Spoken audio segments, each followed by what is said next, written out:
Hola, buenas tardes. Vamos a ver hoy la unidad 13, que trata sobre las formas de realización y el patrimonio estatal. Esta unidad tiene básicamente tres partes. La primera referida a los servicios públicos, la segunda referida a un tema que está ahora encendido, que es la expropiación, y la tercera parte que tiene que ver con los bienes de dominio público del Estado. Vamos a empezar, como decía, con los servicios públicos, que son aquellos que usa el Estado, o aquellas herramientas que utiliza el Estado para poder satisfacer necesidades públicas. Tienen mucho que ver con el cumplimiento de los fines establecidos en el preámbulo de la Constitución Nacional, porque todo servicio público, ya sea propio o impropio, que ahora vamos a ver qué significa eso, consiste en una prestación obligatoria y concreta de naturaleza económico-social que satisface una necesidad básica y directa del hombre, como por ejemplo correos, transportes, electricidad, salud, seguridad, educación.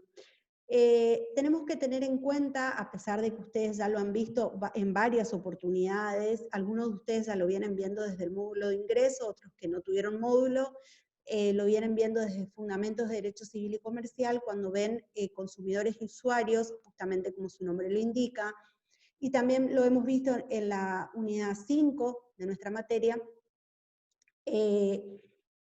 La protección constitucional a partir de la reforma del año 94 que tienen los servicios públicos, en realidad que tenemos los usuarios de los servicios públicos.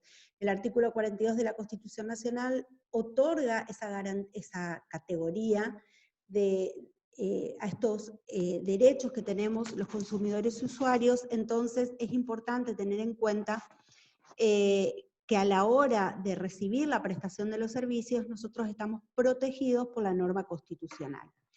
¿Qué caracteres tienen los servicios públicos? El primero es el de la regularidad, que se refiere a la prestación del servicio de acuerdo a las reglamentaciones que existen para la prestación de ese servicio. Eso implica la regularidad, que vamos a ver ahora más adelante que inclusive hay entes reguladores de los servicios, que se establecen normas acerca de cómo se deben prestar los servicios públicos, y estos deben cumplir con esas normas para poder prestar el servicio de manera eficiente a los usuarios.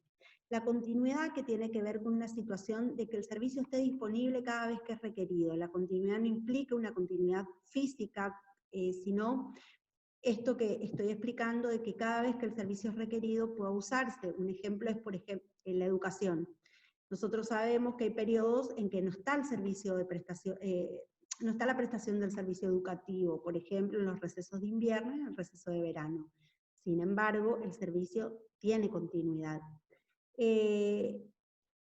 La continuidad del servicio público se protege por dos medios: por la posibilidad de la administración de poder ejecutar directamente el servicio, si es que aquella persona que está a cargo, persona jurídica, me refiero, que está a cargo de la prestación, no lo hace, y por otro lado, la reglamentación del derecho de huelga en los servicios públicos, que está muy limitada, estableciendo el ordenamiento jurídico argentino, el arbitraje obligatorio para solucionar conflictos colectivos que puedan ocasionarse y que estos provoquen la suspensión, paralización de los servicios esenciales, entonces, o la negación directamente.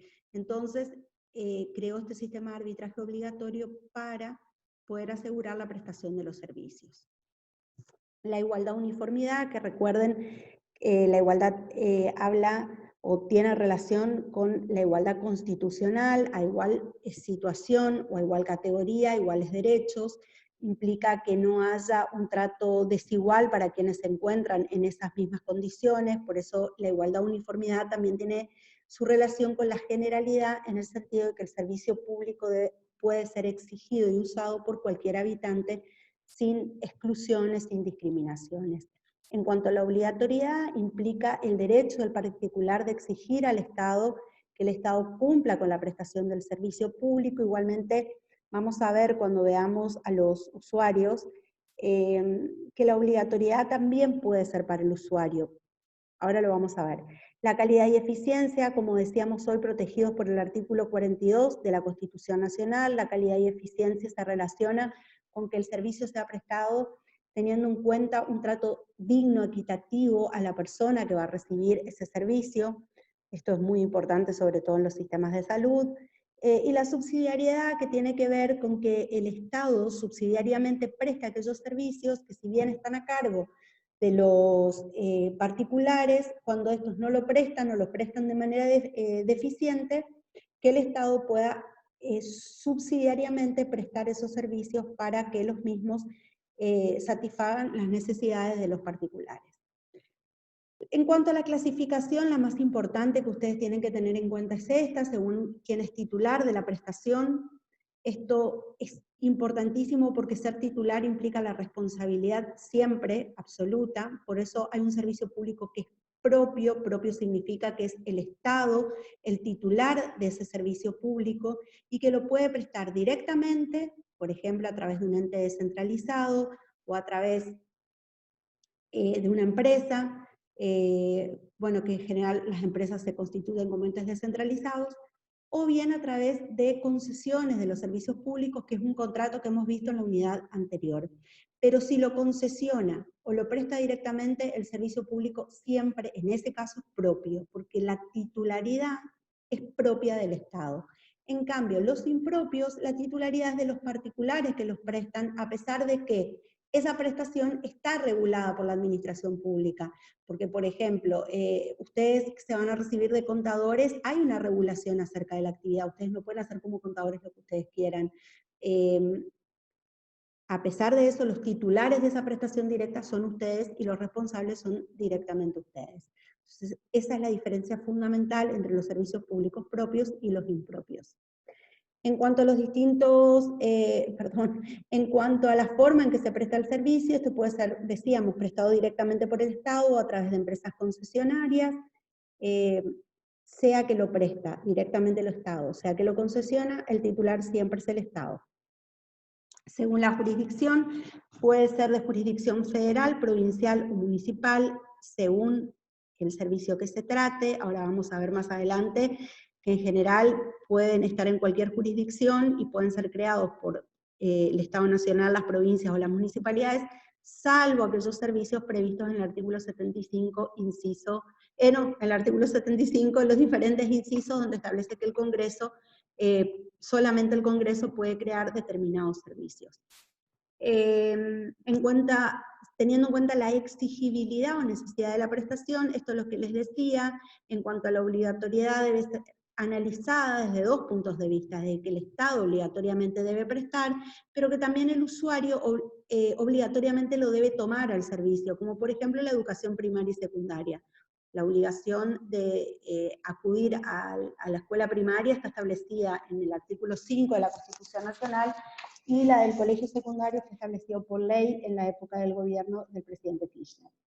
El facultativo es aquel que el Estado puede decidir prestarlo bajo un régimen de servicio público o no, por eso es facultativo, porque le da la facultad al Estado de elegirlo, pero también es facultativo para los particulares que tienen también la libertad de elegir si los quieren tomar o no, como por ejemplo un teléfono, el servicio telefónico. Desde el punto de vista económico hay gratuitos y hay tarifados. Esto coincide con la próxima clasificación, que es según se encuentren los usuarios o no identificados. ¿Por qué? Porque cuando son gratuitos los usuarios no están identificados. Esto significa que el servicio público va a hacer o va a satisfacer la necesidad de un número indeterminado y desconocido de personas, como por ejemplo en una plaza están prendidas las luces, es para el que va y lo utiliza. En cambio, esos servicios, como no tienen determinado, identificado un usuario, se llaman UTI Universi, que es lo que vemos acá, ¿sí? UTI Universi. En cambio, los tarifados son aquellos en que el servicio obviamente es oneroso, hay que pagar una tarifa, y entonces el usuario sí está identificado, por eso se lo denomina UTI Singuli, como por ejemplo impuestos, rentas, tasas y servicios, las tarifas de teléfono, agua, luz, ¿sí? Y estos son UTI Singuli. Singuli porque está identificado el usuario. En cuanto a la importancia y necesidad de su prestación de servicios públicos esenciales y no esenciales, esto está muy discutido porque no hay una norma que determine cuáles son esenciales y cuáles no. Inclusive hay parte de doctrinarios que establecen que hay que tener en cuenta qué parte del PBI una nación destina a determinado servicio, entonces eso determina si es o no esencial para el Estado. Lo cierto es que esta clasificación en principio determina que esenciales son aquellos que contribuyen al mantenimiento del Estado. Bueno, es una gran discusión esto, porque qué servicios son los que mantienen al Estado vivo. Básicamente siempre están seguridad, salud, producción de agua potable, energía eléctrica, y debería estar educación. Y no esenciales, que corresponden a aquellos en que dependen del grado de desarrollo técnico y cultural que tiene una sociedad, ¿sí? Bueno, en cuanto a la regulación, en cuanto a la regularidad de la prestación, acá ya no está tomado como en las características acorde a las normas o a las reglas. Regularidad acá está tomado en lo que podría ser en el sentido de continuidad. Acá debería decir según la continuidad de la prestación. Permanentes son aquellos que son prestados de manera regular continua para la satisfacción de intereses generales. En cambio los esporádicos, su prestación o funcionamiento es de carácter eventual, circunstancial, para satisfacer una necesidad que es meramente transitoria. Bueno, en cuanto a los sistemas de prestación, que es cómo se presta, ya dijimos que puede ser de gestión directa por el Estado o puede ser a través de empresas concesionadas. Bueno, nacionalización de servicios públicos. La nacionalización del servicio se da a través de la asunción por el Estado de la explotación económica de determinadas actividades. Inclusive esto es una forma de establecer determinados monopolios legales, donde el Estado asume la prestación de ese servicio y lo nacionaliza. En muchos casos el Estado organiza directamente el servicio y lo presta en cualquiera de sus categorías, puede ser a través de la nación, la provincia o el municipio. Y bueno, acá hay una discusión entre la diferencia entre lo que es estatización, estatizar un servicio, y lo que es nacionalizar un servicio. La estatización alude al paso de un servicio a la órbita del Estado. Y la nacionalización implica que el Estado toma para sí una actividad que ha sido cumplida, o sea que ha sido cumplida siempre por los administrados, pero que el Estado era quien originariamente creó esa prestación. Discusiones, la cuestión es que hay veces que el Estado es el que asume la titularidad del servicio y hay veces en que no lo hace. Y lo prestan los particulares.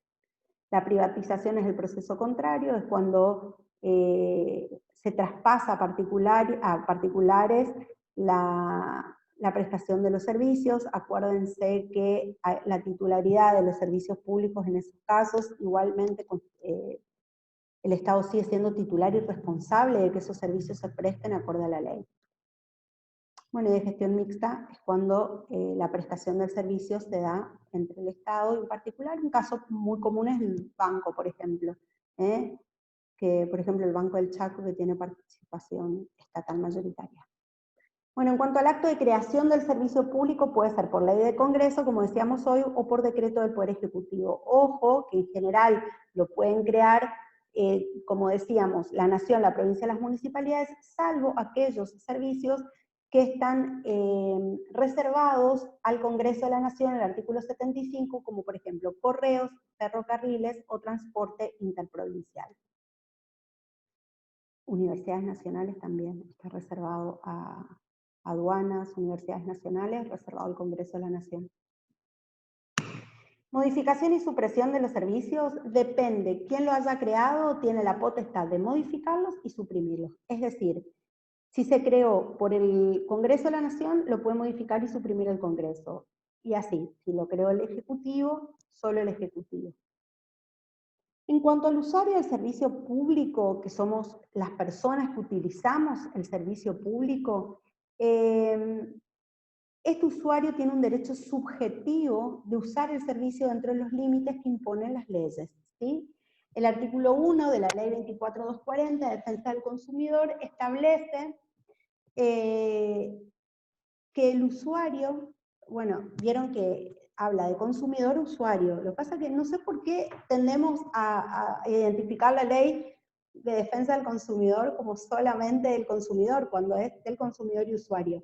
Entiéndase portal a toda persona física o jurídica que adquiere o utiliza bienes o servicios en forma gratuita o onerosa. Nosotros en este caso sería, entiéndase portal a toda persona física o jurídica que utiliza servicios en forma gratuita o onerosa como destinatario final para beneficio propio de su grupo familiar o social. En cuanto a la retribución de los servicios públicos, dijimos que habían servicios públicos que son gratuitos, pero que hay otros que son remunerados, donde los usuarios, ¿se acuerdan? Eran uti singuli. La retribución es el pago que se le hace a quien presta el servicio. Entonces, la retribución es el pago por recibir la prestación del servicio. En principio, la mayoría de los servicios públicos son remunerados a través de una tarifa, a través de una tasa o una contribución para mejoras. La diferencia entre tarifa, tasa y retribución ya la vieron en la unidad 3, así que sigo de largo. ¿Cuáles son las características de las tarifas? La proporcionalidad, es decir, que las tarifas deben ser justas y razonables, es decir, proporcionales al servicio que se va a prestar. Y retroactividad, es decir, no se puede establecer una tarifa para un tiempo pasado. Si se crea un incremento en una tarifa, se aplica a partir de que entra en vigencia, no se puede aplicar para atrás. Legalidad, acá hay una discusión en cuanto si se refiere a la legalidad en sentido formal o material. Lo real, lo concreto es que habla de una legalidad material, porque no solamente el Congreso crea tarifas, sino que el Estado fija las tarifas, por ejemplo, a través de los entes reguladores, que ahora lo vamos a ver. Muchas veces son las propias empresas las que fijan las tarifas, empresas descentralizadas o empresas concesionarias. La igualdad tarifaria es que a la misma prestación, con la misma categoría de usuarios, nos corresponden las mismas tarifas. Bueno, esto lo voy a pasar por alto, chicos, porque ya lo han visto en Fundamentos de Derecho Civil y Comercial, que son cuáles son los principales derechos y obligaciones que tenemos los usuarios. Bueno, el derecho al uso del servicio, a la reparación tiene que ver con que el usuario tiene derecho a reclamar una indemnización si sufrió un daño por la interrupción o falta de servicio, el servicio público. Derecho a la información, estos derechos están protegidos, acuérdense, por el artículo 42 de la Constitución, a participar en las audiencias públicas, que en general tienen que ver con el establecimiento de tarifas, para evitar eventuales abusos, a exigir cortesía, diligencia y corrección en el trato, al carácter personal de las deudas tarifarias por prestación del servicio, ¿sí? O sea, la obligación la asume el usuario por el servicio que ha tomado. La salud, en cuanto los usuarios tienen el derecho a reclamar que la prestación no perjudique su integridad psicofísica, un trato equitativo y digno, seguridad, protección de intereses económicos, eso se relaciona con la proporcionalidad y razonabilidad de las tarifas y con la prohibición de que sean retroactivas, información y libertad de elección. La libertad de elección tiene su relación con evitar los monopolios, ¿sí? Entonces estamos protegidos, eso se relaciona a su vez con los intereses económicos. Educación para el consumo, calidad y eficiencia, a participar y ser representado por asociaciones de usuarios y a la medición del uso, cosa que en el Chaco, SECHEP no hace muchas mediciones de uso y sin embargo está protegido constitucionalmente el usuario, no nos quejamos. Bueno, los entes reguladores. Los entes reguladores existen por la necesidad de proteger al usuario en cuanto a la forma en que se presta el servicio público. El contrato de delegación de prestación de servicio público por el cual el contratista particular sustituye a la administración, estamos hablando de un contrato concesionado de servicio público, cuando el particular sustituye a la administración en la gestión, se otorga directa e inmediatamente en interés público, y la actividad sigue siendo un servicio público. Esto significa, el Estado concesiona el servicio a un particular, pero ese servicio sigue siendo en interés público, entonces el Estado sigue siendo titular y responsable de la prestación de ese servicio. Entonces, ¿cómo controla el Estado que ese concesionario lleve adelante la actividad acorde a la reglamentación y que cumpla con lo que prometió, con las obligaciones que asumió, y que el usuario reciba el servicio conforme a esa prestación convenida? Se crean los entes reguladores, ¿sí? ¿Para qué? Para llevar a cabo la fiscalización y el control de las empresas privatizadas.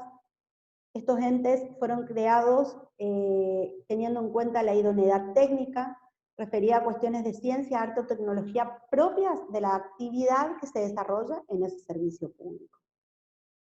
Estos entes tienen poder para dictar normas, por eso regular es una de las formas que asume el control. Por eso se llaman entes reguladores. Les decía hoy cuando vimos las características, o la primera característica del servicio público, que era la regularidad. Justamente, la regularidad tiene que ver con que se presta el servicio acorde a las normas.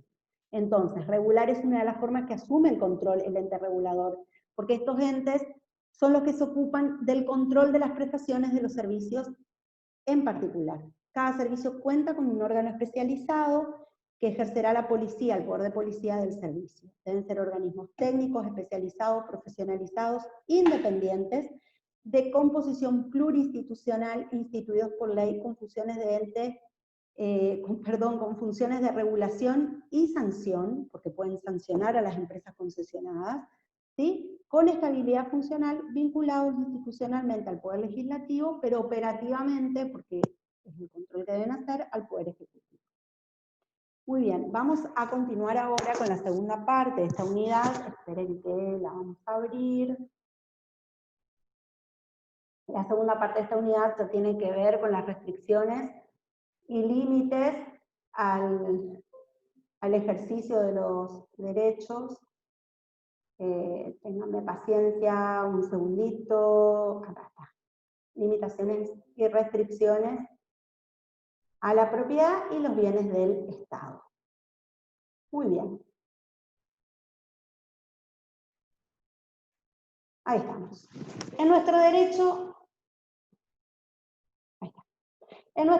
existen tres clases de limitaciones que, sin afectar el contenido normal del derecho, lo comprimen a su ejercicio. Se produce cuando, existiendo una permisión libre de derecho, se condiciona su ejercicio mediante una autorización administrativa. Por ejemplo, yo tengo el derecho de manejar, pero necesito una licencia de conducir, ¿sí? Es una restricción.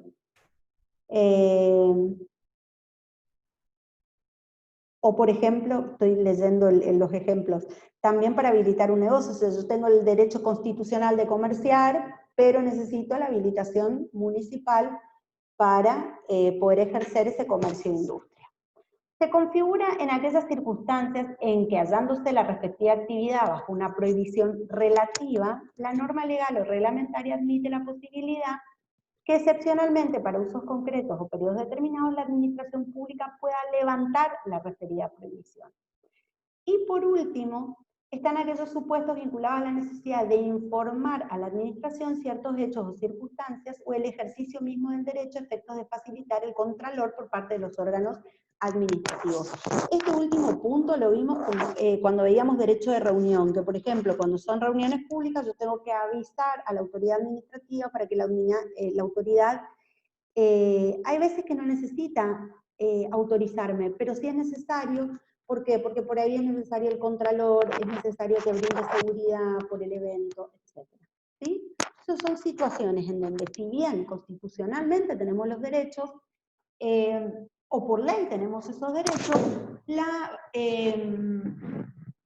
administración los regule, los restringe de determinada manera. ¿Por qué? Porque hay un bienestar general que es superior o supremo al bienestar particular o al interés particular que nosotros tengamos. La otra situación, fíjense, esta es limitación al ejercicio, subí la flechita y se bajó el cosito. Limitación al ejercicio de los derechos. El segundo es delimitaciones al contenido normal de los derechos privados. En el primero tenemos una limitación en el ejercicio. ¿Cómo ejerzo mi derecho? De manera limitada. ¿Quiero manejar? Sí, necesito una licencia.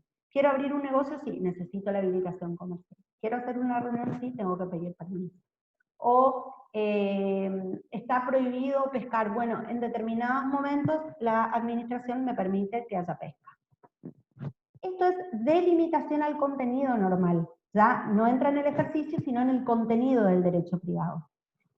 Dice, mientras la figura de la limitación opera sobre el ejercicio, la delimitación actúa directamente sobre el contenido normal del derecho, definiendo el ámbito de lo lícito y rectorando los poderes jurídicos del titular cuyo derecho no se reputa ya preexistente.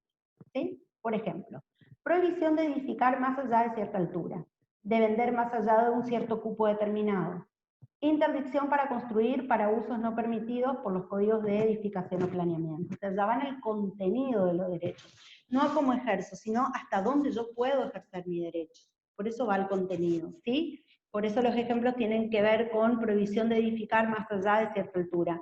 Porque es mi propiedad, yo podría edificar 1000 pisos, pero no. Ese sería el contenido de mi derecho, ¿no? Y por último, vamos a tener en cuenta la indemnización que se causa en virtud de esas limitaciones y delimitaciones. Son indemnizables estas limitaciones y delimitaciones cuando los daños provocados por la ejecución del acto administrativo que impone la delimitación o la limitación ataca de manera sustancial el derecho de propiedad. Entonces, restricciones administrativas. Esta es la primera. Limitación al ejercicio de un derecho. La restricción administrativa se ajusta al concepto de limitación en la medida que fija límites para el ejercicio normal del derecho de propiedad. Las restricciones tienen relación con el ejercicio normal de ese derecho de propiedad y lo que se intenta hacer es compatibilizar ese ejercicio del derecho de propiedad con el interés público. Entonces, obligan al propietario a cumplir ciertas normas y no le generan, esto es importantísimo, no le generan ninguna indemnización, ¿sí? Un ejemplo clarito de esto es cuando en las casas, por ejemplo, se necesita poner el nombre de la calle, o se necesita poner una garita de colectivo. Es una restricción administrativa al ejercicio normal del derecho, porque si me ponen el cartelito sobre la pared de mi casa, yo ahí no lo puedo pintar, pero no me generan una indemnización a mi favor. ¿Cuáles son los caracteres? Pueden ser obligaciones de hacer, no hacer o dejar de hacer. Pueden recaer sobre bienes muebles o inmuebles o bienes que no sean cosas. Son imprescriptibles, son generales y obligatorias, son ejecutorias, se rigen por el derecho administrativo y no generan derecho a indemnización. Generalmente surgen de una ley previa y la competencia es concurrente según donde se encuentre el bien. Entonces, las restricciones administrativas, vamos a tener en cuenta la razonabilidad que tiene que haber, o sea, debe haber una proporción entre la restricción y la necesidad pública a satisfacer. Es decir, no me pueden restringir a tal punto mi derecho que en realidad no se está satisfaciendo una necesidad pública. Vamos al ejemplo concreto. El cartel en la calle, el cartel en la casa, a ver si hay acá un ejemplo del cartel, no. El cartel que se pone en la casa con el nombre de la calle, con que se vea el nombre de la calle es suficiente, no hay necesidad que me ocupe toda la pared del frente para que los transeúntes o quienes están conduciendo lo vean. ¿Qué son las servidumbres administrativas? Ya las servidumbres ya no entran dentro de lo que son limitaciones, sino lo que son delimitaciones al contenido de los derechos.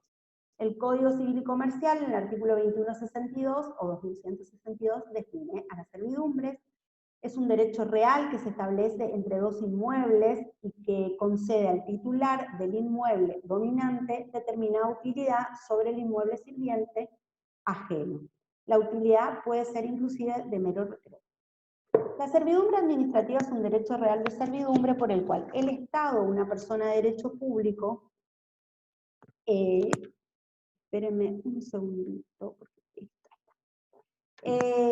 la servidumbre administrativa es un derecho real de servidumbre constituido por el Estado o una persona de derecho público sobre un inmueble privado o sobre un inmueble del dominio privado del Estado, ¿sí? Puede ser sobre un inmueble, un particular o un inmueble del Estado, sea nacional, provincial o municipal, con la finalidad de servir a un uso público o caracterizado por la utilidad pública. Acá veían este ejemplo que es clarísimo, esta se llama servidumbre de electroducto, que es cuando el Estado se sirve del fondo de la propiedad del inmueble de un particular, o puede ser también de uno propio, o de una municipalidad, o de una provincia, para establecer, en este caso, el servicio de electricidad. Pero no necesita todo el campo, necesita el pedazo por donde va a pasar esta línea aérea con las restricciones que tienen por medidas de seguridad, ¿no? Porque son líneas de alta tensión. Entonces, las servidumbres administrativas, en principio, traen aparejada la obligación de indemnizar a quien resulta afectado por su imposición, habida cuenta que provocan una situación de sacrificio patrimonial por lesionar la exclusividad, que es una de las características principales del derecho de dominio, ¿sí? Y además significan una disminución al valor del bien, ¿sí? Por lo tanto, generan el consiguiente deber de reparar con fundamento en la garantía del artículo 17 de la Constitución Nacional. Fíjense que esta parte del inmueble ya queda inutilizada, entonces por ese espacio debe pagar el Estado el uso. Caracteres. El beneficiario es una entidad pública, pero los concesionarios de los servicios públicos privatizados también pueden hacer servidumbre. En este caso, si el servicio de electricidad está concesionado, entonces esa empresa concesionaria del servicio puede solicitar la servidumbre para poder prestar el servicio. Debe indemnizarse al dueño del fondo sirviente, es por su esencia oneroso, porque es una forma, en general lo dicen así, es una forma atenuada de expropiación, porque hay una parte del inmueble que no se puede utilizar. El dueño sigue siendo propietario de la cosa, pero va a tener la obligación de dejar hacer al Estado, quien va a tener el uso y goce de dicho bien, no de la totalidad, porque si no ya tiene que expropiar de un pedacito, como toda servidumbre, no se utiliza todo el bien.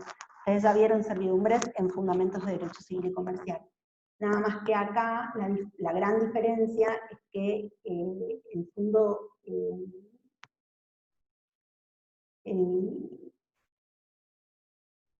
y que no hay un fondo sirviente y un fondo dominante como en la, eso es lo que no me salía, un fondo sirviente y un fondo dominante como hay en la servidumbre de derecho privado. Acá lo que hay es un Estado que necesita utilizar del fondo sirviente para poder cumplir con los fines de prestación de servicios. Entonces, lo importante a tener en cuenta en las servidumbres es que el particular realmente se ve afectado, porque si bien no le sacan todo el bien, hay una parte del bien que queda totalmente inutilizado. Las servidumbres administrativas son personales, se constituyen sobre un fondo para servir a una entidad pública y no para satisfacer un fin. Lo que estaba diciendo, no existe necesariamente un predio dominante, sino que ese carácter es reemplazado, perdón, que no vi, es reemplazado por la utilidad pública o servicio público. Siempre existe un predio sirviente, o sea, siempre existe el predio del titular del derecho de propiedad, que es el fondo sirviente, pero del otro lado no hay un fondo dominante, sino la necesidad del Estado de poder cumplir con la satisfacción de necesidades públicas. Por eso se llama utilidad pública o servicio público. El acto de creación es mediante una ley, por ejemplo la ley provincial 3749 crea la servidumbre administrativa de electroducto, la constitución sobre determinados predios y su notificación a los titulares, obligatoriamente se necesita un acto administrativo, y se extingue cuando se extingue la razón por la cual ha sido creada sin necesidad de declaración administrativa, legal ni judicial. En general, la servidumbre administrativa no hay necesidad de judicializarla, puede ser por vía administrativa, se judicializa cuando una de las partes no cumple con lo que corresponde. Las clases de servidumbre más comunes de tránsito, de acueducto, de electroducto, de gasoducto, ¿sí? De sacar agua, camino de sirgo ribereños, de recibir agua de predios ajenos, goteraje, desagüe, bueno, esto lo pueden leer porque son ejemplos, de fronteras, el código aeronáutico, del código de minería. Bueno, hasta ahí servidumbre. Y ahora vamos al tema del momento, la expropiación. El artículo 17 de la Constitución Nacional establece la inviolabilidad del derecho de propiedad. Pero a la vez, además de establecer la inviolabilidad del derecho de propiedad, prevé que cuando el Estado, por razones de utilidad pública, necesita tomar el bien de un particular, tomar la totalidad del bien, no como la servidumbre, el uso de una parte, sino la totalidad del bien, prevé que ese sacrificio patrimonial, es que el particular se quede sin bien, implica una indemnización a su favor. Entonces, la expropiación se establece básicamente sobre el sacrificio patrimonial implica indemnización, la privación de la propiedad solo opera en virtud de sentencia, se requiere el dictado de una ley declarativa de utilidad pública como fundamento de la sentencia, y la indemnización ha de ser previa, justa, integral, actual y pronta. El fundamento de la expropiación reposa en la obligación de contribuir al bien común conforme a un vínculo que enlaza a la particular. A ver, ¿qué se enlaza? Al particular con el Estado, en virtud de una relación de justicia legal. Esto implica que el particular, si bien tiene un derecho de propiedad, y que es propio obviamente, vive en una sociedad, y al vivir en una sociedad hay un bien común que es superior a su bien individual. Entonces, la expropiación tiene el fundamento de que, porque es terriblemente terrible sacarle algo propio a una persona, por más que le paguen, porque, a ver, por más que me paguen por mi casa, la casa tiene para una persona valores emocionales, históricos, sentimentales, emocionales. Entonces, hay que justificar realmente una expropiación. Y en esa justificación, la base fundamental que se tuvo en cuenta, por lo menos desde el punto de vista constitucional, es la justicia legal, ¿sí? Donde es mayor en la contribución común que el interés que pueda tener los particulares. ¿Quién es el sujeto activo en la expropiación? El Estado nacional, provincial o municipal. El sujeto pasivo, el ejercicio de la potestad expropiatoria, puede recaer tanto sobre una persona física o jurídica privada, como también respecto a una persona jurídica pública, estatal o no estatal. El sujeto activo siempre es el Estado. Pueden expropiar también en determinadas situaciones, los particulares pueden pedir al Estado que expropie un bien. Son circunstancias particulares, pero ya es muy finito. El objeto de la expropiación pueden ser derechos, o sea, la potestad expropiatoria. ¿Qué se puede expropiar? Todo menos derechos de la personalidad, el derecho al nombre de las personas, el derecho a la libertad, el derecho a profesar un culto, ya que estos derechos, su violación, o sea, que se prive a la persona de estos derechos, implicaría la violación al principio de dignidad humana. Entonces, cuando la ley de expropiación reglamenta cuáles son los objetos expropiables, establece bienes de dominio público que no son otros que los pertenecientes a la provincia o municipios, si estamos hablando de una expropiación que realice el Estado Nacional, porque el Estado Nacional no va a expropiar sus propios bienes. Subsuelo con independencia de la propiedad del suelo, inmuebles pertenecientes al régimen de propiedad horizontal, los objetos que resultan inadecuados para el propietario, estos habilitan al dueño a exigir la expropiación total del inmueble, es lo que decíamos hoy con el supuesto de la servidumbre administrativa. Si como consecuencia de una servidumbre el resto del predio me quedó sin utilizar, entonces inutilizable, entonces tengo derecho a exigir la expropiación de la totalidad del bien. Cuando se trate de un inmueble que pertenezca a una misma unidad orgánica, edificio de propiedad horizontal, y se afectare su estructura arquitectónica o su aptitud funcional. Esto implica que, como se puede expropiar solamente una unidad, lo que la ley prevé es que si el Estado expropia una unidad, pero expropiando una unidad deja inutilizado el resto o trae daños al resto, entonces los particulares pueden exigir la expropiación del todo. En cuanto, esto es importantísimo, ¿cuál es el concepto de utilidad pública?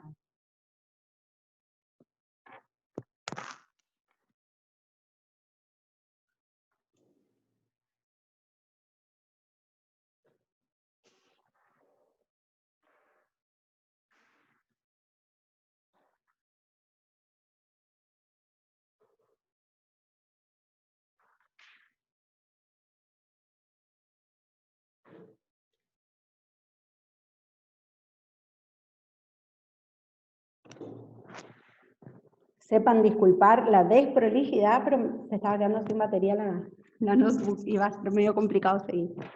¿Cuál es el concepto legal de utilidad? Su calificación debe ser legislativa, por eso es legal, y legislativa en el sentido de ley, en sentido formal, ¿sí? De acuerdo al artículo 1 de la Ley Nacional de Expropiación 21.499, la utilidad pública que debe servir de fundamento legal de la expropiación comprende todos los casos en que se procure la satisfacción del bien común, sea este de naturaleza material o espiritual. Ojo con esto porque es lo que fundamenta en parte la expropiación ahora tan nombrada, que no quiero ingresar en ese tema porque trae muchas posturas y posiciones. Entonces, vamos a verlo así objetivamente.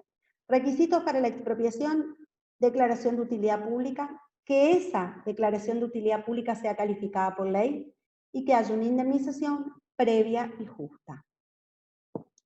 La indemnización expropiatoria solo comprende el valor objetivo del bien y los daños que sean una consecuencia directa e inmediata.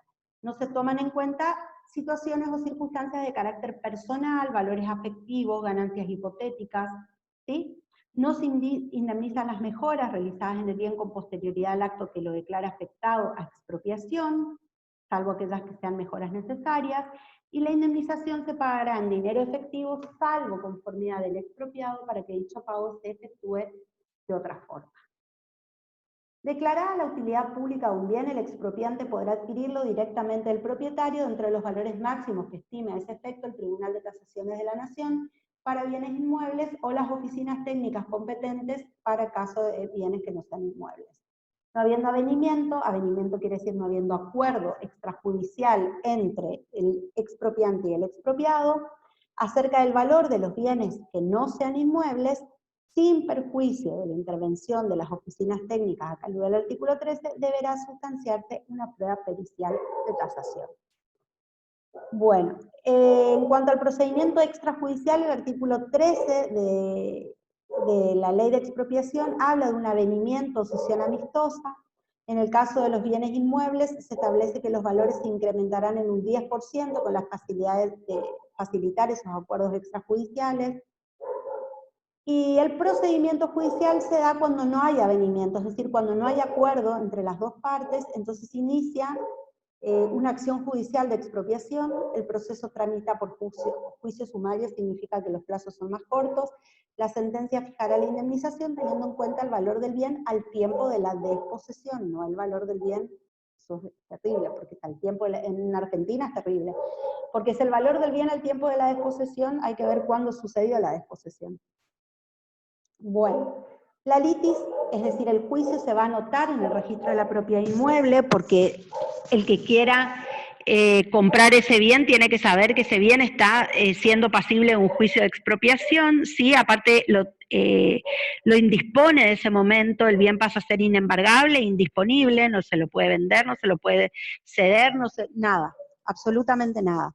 La acción del expropiado para exigir el pago de la indemnización prescribe a los 5 años computados desde que el monto respectivo quede determinado con carácter firme y definitivo. Es decir, si ya se determinó el monto, yo expropiado tengo 5 años para exigir el pago. Si dentro de esos 5 años yo no inicio acción, ustedes saben que se convierte en una obligación natural, prescribió y perdí la oportunidad.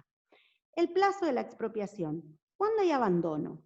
La inactividad de la administración pública en concretar la expropiación dentro de determinados plazos da lugar a lo que se llama abandono de la expropiación. ¿Cuándo opera? Si el expropiante no promueve el juicio de expropiación dentro de los 2 años de vigencia de la ley que lo autoriza a expropiar. De 10 años, cuando se trata de bienes individualmente determinados. 2 años, bienes individualmente determinados. De 10 años, cuando se trata de bienes comprendidos en una enumeración genérica. Y de 5 años, cuando se trata de bienes comprendidos dentro de una zona determinada. ¿Qué es la expropiación diferida? La expropiación diferida se da en 3 situaciones.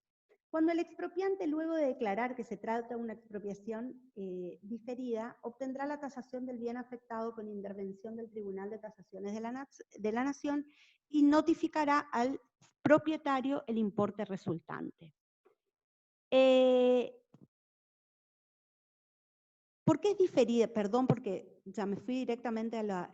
¿Por qué es diferida la expropiación? Porque se reserva el inmueble para obras o planes de ejecución diferida calificados por ley formal. Entonces, cuando sucede esto, que se difiere la expropiación, por eso es diferida, hay un plazo, el expropiante, luego de declarar que se trata de una expropiación diferida, obtiene la tasación del bien afectado con intervención del tribunal.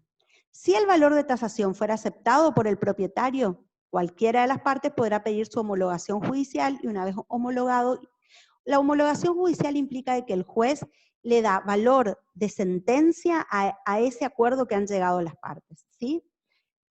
Una vez homologado, dicho valor será considerado como firme para ambas partes, pudiendo reajustarse solo si se previó eso en el acuerdo. Si el propietario no acepta el valor de tasación ofrecido, el expropiante deberá solicitar judicialmente la fijación del valor del bien de conformidad con los artículos 10 y 11 y consecuentes de la ley de expropiación. Eso es para casos de expropiación diferida, ¿sí? No se expropia en el momento, sino que hay una reserva de inmuebles para obras o planes de ejecución diferida. Expropiación irregular o inversa, procede esta expropiación en 3 casos. Cuando existiendo una ley que declara la utilidad pública del bien, el Estado lo toma sin haber cumplido con el pago de la indemnización. En el juicio de expropiación irregular, quien inicia el juicio ya no es el expropiante, ya no es el Estado el que va a iniciar la expropiación, es el particular que se ve afectado porque el Estado no hace lo que tiene que hacer. Fíjense, existió la ley de declaración pública, el Estado toma el bien pero no cumple con la indemnización. Entonces, el particular tiene derecho a iniciar un juicio de expropiación irregular. Cuando con motivo de la ley de declaración de utilidad pública, de hecho una cosa mueble o inmueble resulta indisponible por evidente dificultad o impedimento para disponer de ella en condiciones normales. Este es el caso que decíamos hoy de la servidumbre. Hay una declaración de utilidad pública, es una parte del predio, pero en función de esa declaración todo el predio se me volvió inutilizable. Entonces inicio un proceso de expropiación irregular. Cuando el Estado imponga al derecho del titular de un bien o cosa una indebida restricción o limitación que importe una lesión a su derecho de propiedad. ¿Sí? Son 3 situaciones en que el particular puede reclamar al Estado por expropiación irregular y obviamente solicitar el pago de la indemnización como corresponde. La acción de expropiación irregular prescribe a los 5 años computados desde la fecha en que tuvieron lugar los actos o comportamientos del Estado.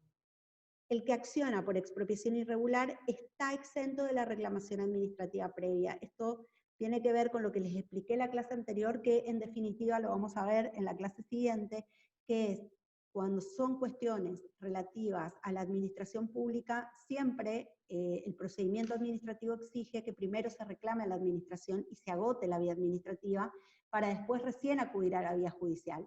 En este caso, la propia ley establece que se exime al particular de tener que realizar esa reclamación administrativa previa y directamente puede directamente puede iniciar el juicio de expropiación irregular sin agotar esa vía administrativa. La retrocesión o derecho de retrocesión procede cuando el bien expropiado se le da un destino distinto al que estaba previsto en la ley expropiatoria y como su propio nombre lo indica, retrocesión implica que se vuelva atrás con la expropiación y el bien vuelva a manos de su titular, o cuando no se le diere destino alguno en el lapso de 2 años. Para que la retrocesión sea procedente se requiere que el accionante, es decir, el particular, dentro del plazo que fije la sentencia, reintegra al expropiante lo que percibió de ésta en concepto de precio de indemnización con la actualización que correspondiere. Si el bien hubiere disminuido su valor por actos del expropiante, esta disminución también será deducida de lo que debe ser reintegrado por el accionante. Si el bien hubiera aumentado el valor por mejoras necesarias o útiles introducidas por el expropiado deberá reintegrar el valor de las mismas. Y si el bien hubiera aumentado de valor por causas naturales, el reintegro de dicho valor no será exigido. Por último, si el bien por causas naturales hubiera disminuido el valor, el monto de esa disminución tampoco será deducido del valor que debe reintegrar el accionante. O sea, hay que pensar bien si vale la pena pedir la retrocesión. Ahora bien, ¿qué es la ocupación temporánea? También de alta discusión en este momento, dado que es el fundamento jurídico que utilizó el Poder Ejecutivo para la intervención, la empresa Vicentín.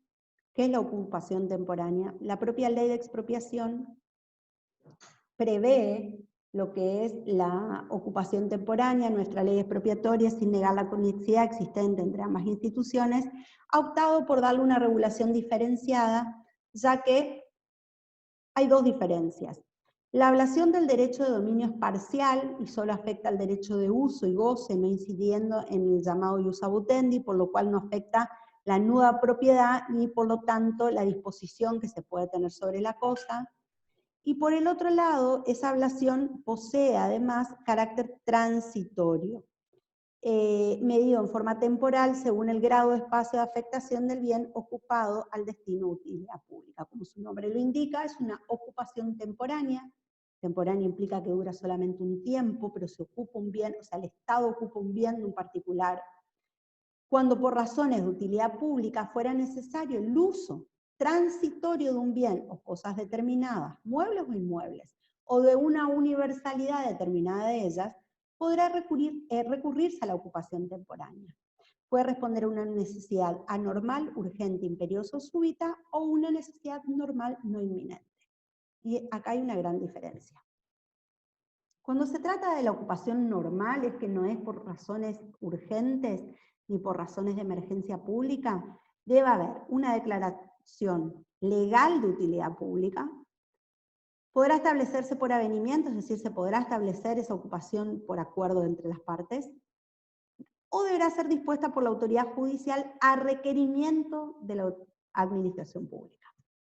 La ocupación temporánea normal apareja indemnización siendo aplicables en subsidio las reglas que tienen que ver con la expropiación. ¿Cuál es la diferencia fundamental con la expropiación? Que esto es temporal, ¿sí? O sea, no afecta el derecho de propiedad en sí mismo, sino que afecta el uso y goce por un tiempo determinado. En cuanto a la ocupación anormal, puede ser dispuesta directamente por la autoridad administrativa, en esto se justificó el Poder Ejecutivo, como les decía hoy, puede ser dispuesta directamente por la autoridad administrativa, no da lugar a indemnización, salvo la reparación de daños o deterioros, y ninguna ocupación temporánea normal tendrá un lapso mayor al estrictamente necesario para satisfacer la respectiva necesidad. Otros ejemplos de ocupación temporánea normal, que inclusive no generan indemnización y que se justifican ahora en esta época de pandemia, son los usos de determinados lugares, por ejemplo, para establecer camas para quienes sean enfermos leves de COVID, por ejemplo. ¿Sí? La requisición, si bien tiene como principal fundamento la satisfacción de la utilidad pública, constituye, a diferencia de la expropiación, una medida de alcance general, no es una medida destinada a un particular, que afecta por igual a todos los ciudadanos, por lo cual se opera la ocupación o adquisición de un bien por el Estado. La requisición militar hace posible la ejecución coactiva del acto administrativo que la lleva a cabo. En la civil, la administración pública, ante la oposición del propietario, precisa acudir a la justicia para ejecutar la orden. La Ley de Defensa Nacional habilita al Poder Ejecutivo para que en caso de guerra o en su inminencia disponga requisiciones de bienes para satisfacer requisiciones que te sacan el bien. Yo estoy partiendo de la base que ustedes están entendiendo lo que es una requisición, pero requisiciones que te requiero, pero te requiero coactivamente el bien, ¿sí? Siempre está fundamentado en la utilidad pública, pero tiene sus límites y tiene sus problemas, digamos, porque afecta a los derechos de los particulares y tiene que ser realmente justificado en cuestiones de utilidad pública y de emergencia, sobre todo. La Ley de Defensa Nacional establece que la requisición configura una carga pública irrenunciable. En la requisición, la garantía de la propiedad conduce a la aceptación de la viabilidad de la acción de retrocesión en caso de que el bien se le asigne otro destino o no se le fije destino alguno. El decomiso o comiso se caracteriza por ser una limitación máxima al derecho de propiedad porque implica una pérdida definitiva de la cosa mueble, pero esa pérdida se justifica en razones de seguridad, moralidad o salubridad pública. Por ejemplo, cuando vos descubrís que están transportando mercadería robada, se decomisa esa mercadería, o cuando estás transportando mercadería prohibida, como por ejemplo drogas, se decomisa esa mercadería, se la retienes, el particular pierde totalmente el derecho sobre esos bienes y no genera absolutamente ningún derecho a indemnización. Y la confiscación, que está prohibida en nuestro derecho, en nuestro ordenamiento constitucional y jurisprudencial, la confiscación en cualquiera de sus modalidades implica un acto violatorio de la Constitución Nacional.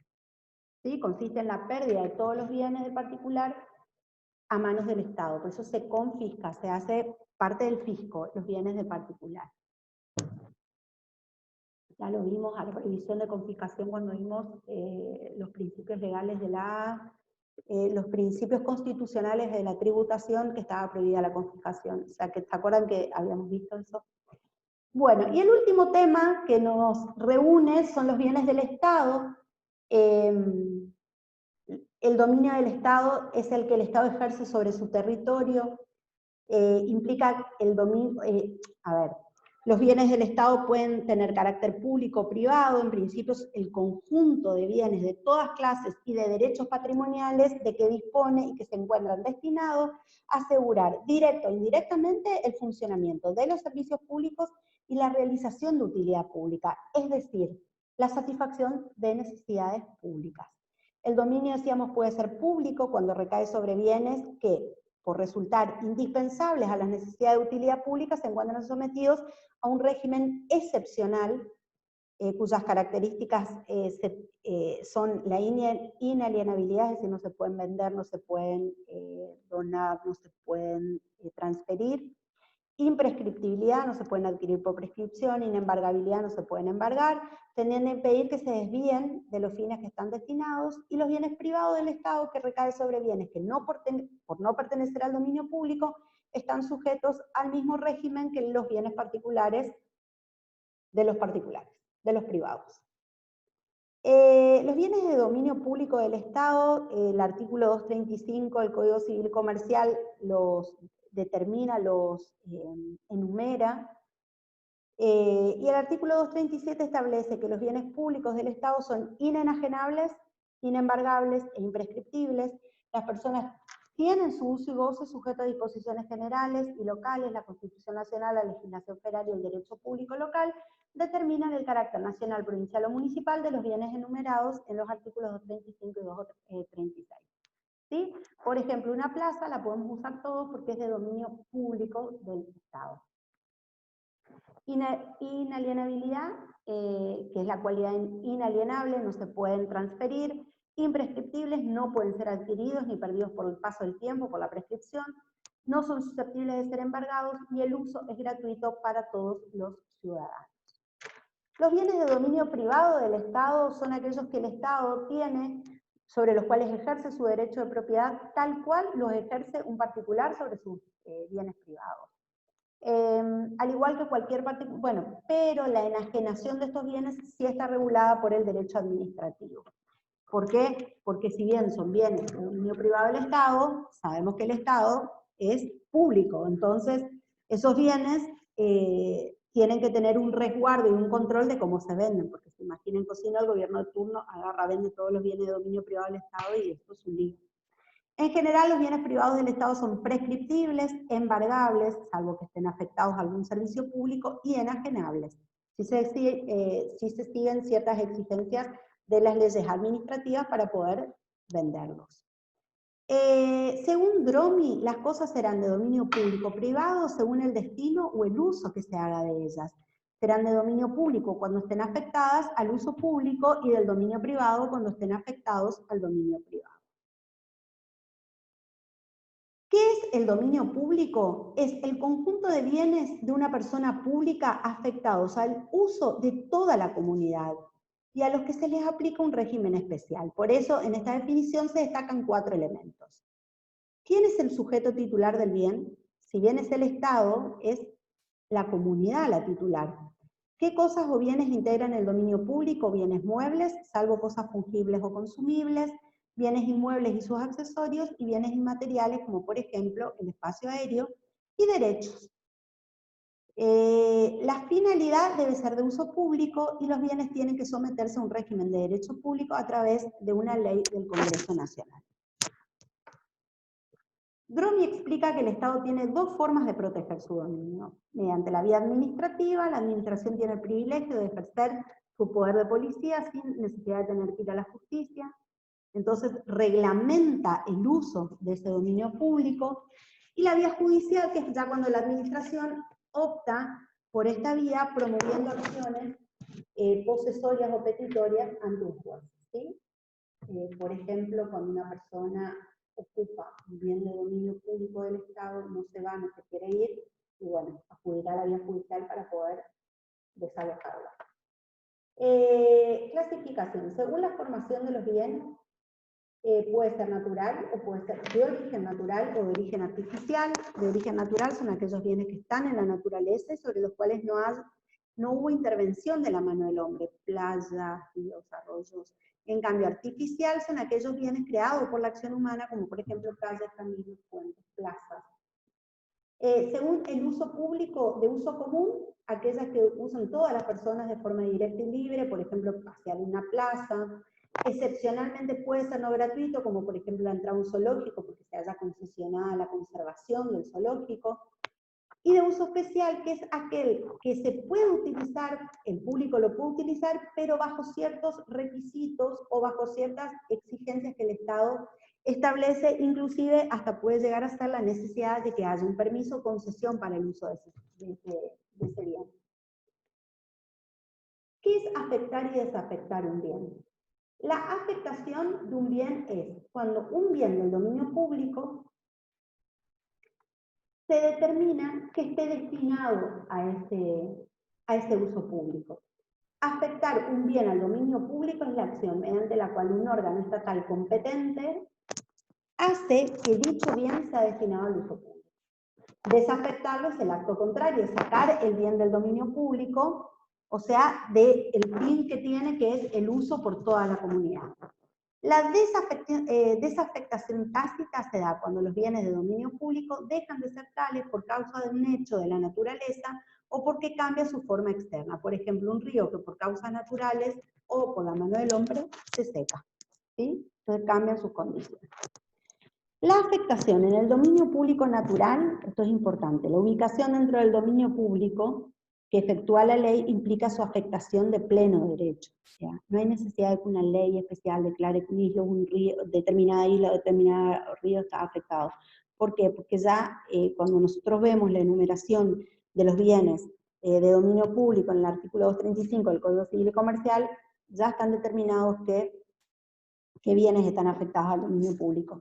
La administración no puede dárselo a los particulares, aunque la jurisprudencia considera que se puede llegar a un usucapión. Usucapión, la prescripción veintenal. En el dominio público artificial, además de la calificación de la ley nacional, de la cual deriva su condición jurídica, es necesario un acto de afectación por parte de la administración, como por ejemplo los buques de guerra o una plaza. Es decir, tiene que haber un acto administrativo por el cual se afecte ese bien al uso público. Muy bien, sí pensábamos que no llegaríamos. Hasta acá, la unidad 13, recuerden que la unidad 14 vamos a hacer una reunión para poder trabajarlo juntos, porque es una unidad que tiene mucho contenido nuevo, así me van a poder hacer las preguntas en vivo. Así que bueno, nos vemos en la próxima clase presencial. Cualquier duda, recuerden el foro de dudas y consultas. Y ahí resolvemos las inquietudes. Que tengan un lindo día.